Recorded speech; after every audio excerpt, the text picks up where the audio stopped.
plus herbal capsule nga mapalitan ng butika ug pamasya sa inyong lugar.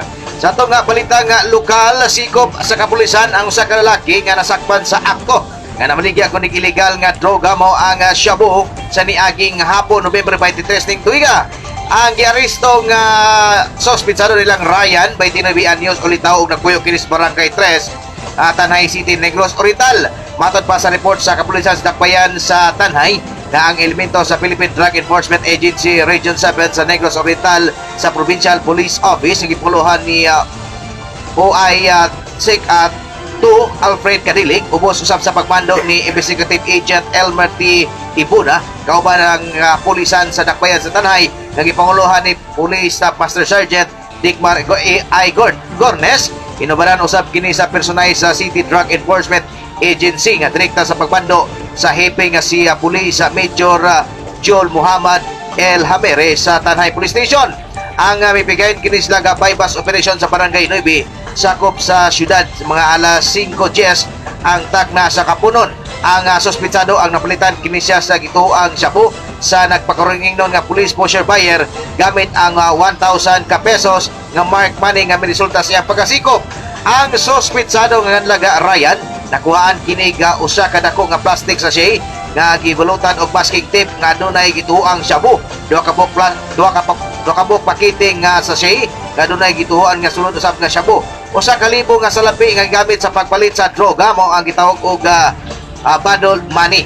Usa ka Honda motorcycle ang shabu nga nasakmit mutimbang kini nga 50 gramos nga gramos nga mo kantidad kini og 340,000 ka pesos. Ang giresto nga suspitado lagip na nga nakuha ang ebidensya ang ginala kini sa buhatan sa kapulisan sa Dakbayan sa Tanay o gihalwa og tupang kaso ipahamtang kaniya sa paglapas sa balaod noon sa Akta Republika 91-65 kung gitawag og Comprehensive Dangerous Drug Act of 2002. Tungod sa mga pipila ka mga tao sa probinsya nga aduna daw giingon nga nagpositibo sa COVID-19 ang kawani sa Kapitolyo ilabi na sa buhatan sa gobyerno sa Negros Oriental, nakugang ug ang pila ka mga membro sa provincial board member lambigit sa maong taho. Matod pa ni board member Yap, kuyawan sila kun in kaso nga tinuod ang maong taho nga naabagyod sa Kapitolyo ang nagpositibo kay ang staff sa Legislative Building kanunay man musaka sa Kapitolyo.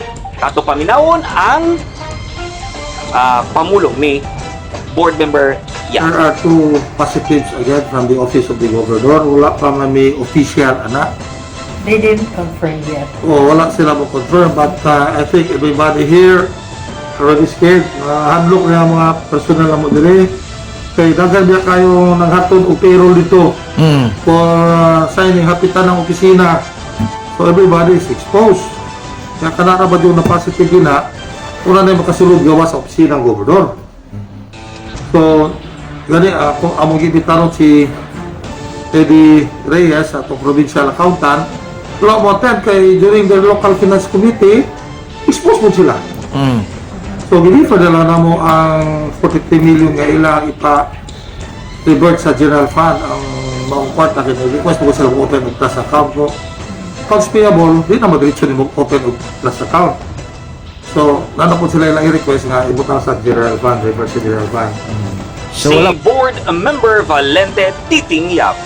Laing nga lokal nga balita ang sangguniang bayan member sa lungsod Mabinay atol sa ilang sesyon kagahapon adlaw nga gipanguluhan sa ilang presiding officer nga si Vice Mayor Jang Guoy labingit sa isyu sa Bai City Mabinay Water District.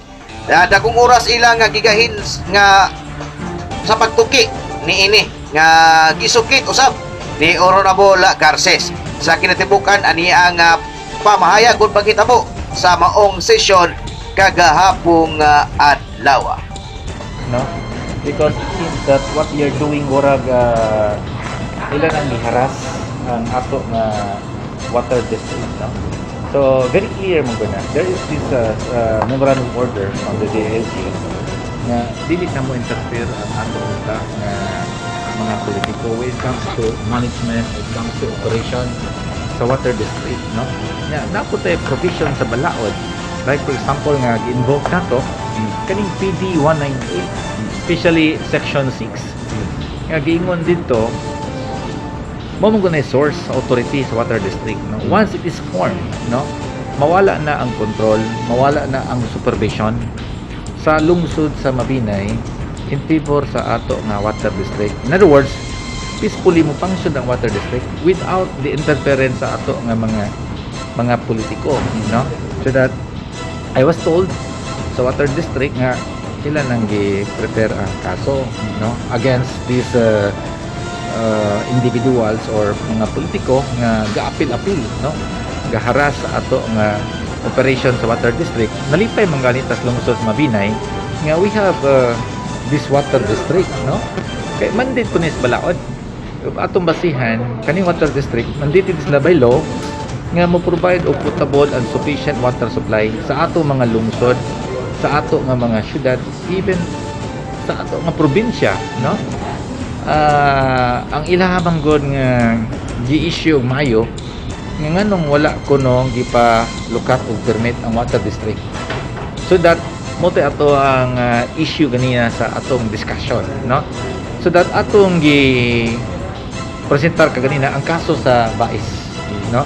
Nagisgot ko ato mga early ito nga 2002 garo to, no. Nagisgot ko nga ang Bais City same ang ato nga hitabo kay ang treasurer kami adto sa Bais City urag illa tong gi amo ra pong gi basa ang opinion actually, no, sa Department of Justice. Nitabo ko nga Bais City nga ilang gipa require ang water district nga mo register sila nga mulukat og permit sa ato nga syudad, no. So mo to among gigamit nga basihan pod, so that in the said opinion sa Department of Justice gi-invoke pod ang section 6, no, sa PD 198 mo lagi to, no, nga exempted sila, no. Once it is formed, wala ni control ang ato nga mga locals, gani exempted sila in paying mga fees, no, income tax. Giklaro jud sa Department of Justice nga dili na pwede na to sila i-impose o dili na mo impose nila o mga municipal or permit to operate. So lang ko istorya, it's provided in their charter. Si Vice Mayor Django Uy sa lungsod sa Mabinay.